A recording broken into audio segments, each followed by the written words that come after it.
शैतानुर्रजीम बिस्मिल्लाहिर्रहमानिर्रहीम हुवस्समीउल अलीम हुवल गफूरुर रहीम हुवत तव्वाबुर रहीम अल्लाहुम्मा सल्लि अला मुहम्मदिन व अला आलि मुहम्मदिन। दरबार इमामज़ादा अब्दुल्ला शाह अलस्तर गाज़ी बाबा पाकिस्तान से तमाम तर पाबंदियों के बावजूद अस्सलामु अलैकुम व रहमतुल्लाह व बरकात।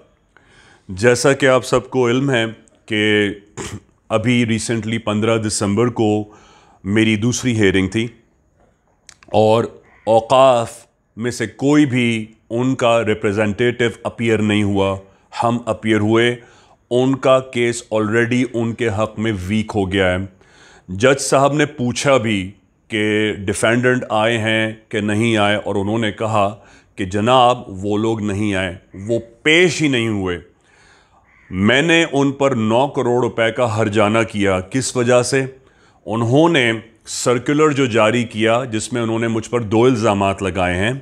एक कि मैं अपने आप को सज्जादा नशीन कहता हूँ, और 2 कि मैं लिसानी फ़सादात कराता हूँ। और ये जुर्म इसलिए क्योंकि मैंने आले रसूल अहले बैतुल अत्हारुल आलमीन के हक़ में आवाज़ बुलंद की जब 28 सफ़र को आज़ादारान गाज़ी बाबा आए।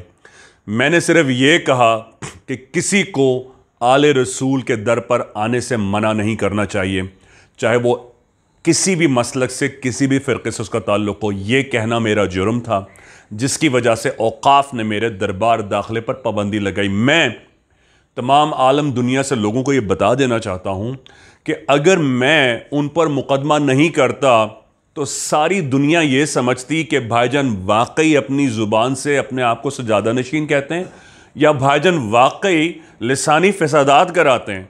मैं तो हक़ की बात करता हूँ, आज़ादारान के हक़ की बात तो क़यामत तक होती रहेगी। जो भी अली का, सैयदा का नाम लेगा, ये कीमत तो उसे अदा करनी पड़ेगी।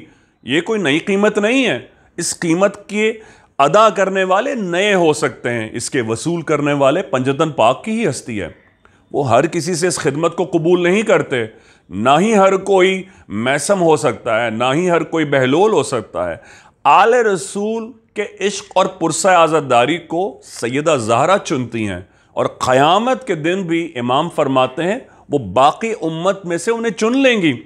हम कहाँ उनमें शुमार हो सकते हैं? हाँ, ये ज़रूर है कि जो भी अहले बैत का नाम लेगा, ये कीमत उसे दुनिया में अदा करनी होगी। अब आज का ये सेगमेंट आपको अपडेट करने का मकसद ये है कि मुझे बहुत सारे मुखलिसों ने कहा कि मुझे ह्यूमन राइट्स कमीशन में अप्रोच करना चाहिए, और क्योंकि दुनियावी तौर पर ये जो बेनस्ल और बदनसब लोग हैं जो औक़ाफ़ की पुष्ट पनाही पर मुझे धमकियां दे रहे हैं, ज़ाहिर है जिन लोगों ने मेरे घर का रेजिडेंशियल एड्रेस और मेरा फ़ोन नंबर ऑन एयर किया, सर्कुलर किया, बनू मैया का शेवा है घरों पे हमला करना, हमला करके जला देना, धमकियां देना, इनको बहुत अच्छी तरह आता है, और यही ये कर रहे हैं। सरकार की हदीस है, जब जंग होती है तो बीवी बच्चों को, औरतों को छोड़ दिया जाता है। औरतों पर हमला करने पर अगर मुशरिका भी है, मुशरिकीन की औरतें भी हैं, तो सरकार ने उनके लिए भी मना फरमाया है। ये मुसलमान है। आपकी मुझसे अदावत थी, आप मुझसे निमटते, आपने मेरे बीवी बच्चों पर धमकियां, हमला और घर का एड्रेस और फोन नंबर दिया। यह सिर्फ बनु उमैया का ही शेवा हो सकता है। यजीदियत की जंग हमेशा से है और रहेगी, हुसैनियों से होगी, और हुसैनी आते रहेंगे और इसी तरह पुरसा पेश करते रहेंगे। अल्हम्दुलिल्लाह मैंने ह्यूमन राइट्स कमीशन में राब्ता किया है, और अल्हम्दुलिल्लाह उनको तमाम तर डॉक्यूमेंट्स, थ्रेट्स के साथ तमाम चीज़ें तफसीलात से आगाह कर दिया है। कल कला ताकि अगर हमारी कोर्ट की हेयरिंग अगर डिले होती है, इनकी एब्सेंस की वजह से अगर डिले होती है, कम अज़ कम ह्यूमन राइट्स कमीशन में एक चीज़ रेज होगी और पता रहेगा कि ये इस एक्टिव लेवल पर चल रही है। ये सेगमेंट अब कोर्ट आपसे अपलोड करने का मकसद यही है कि आपसे गुजारिश है कि गाज़ी की जूतियों के सदके मेरे हक़ में दुआ कीजिएगा। मैं किसी नतीजे के इंतज़ार से बाला तर होकर ये जंग लड़ रहा हूँ, और इंशाअल्लाह ये कोई नई जंग नहीं है।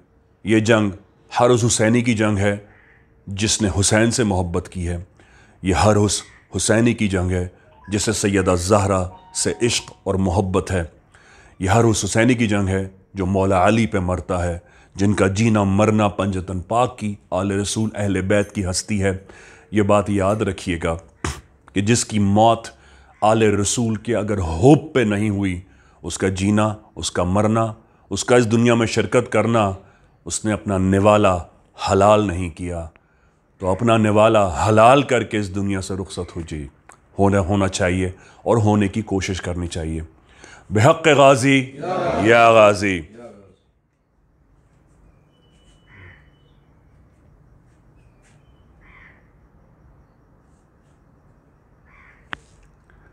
یا غازی.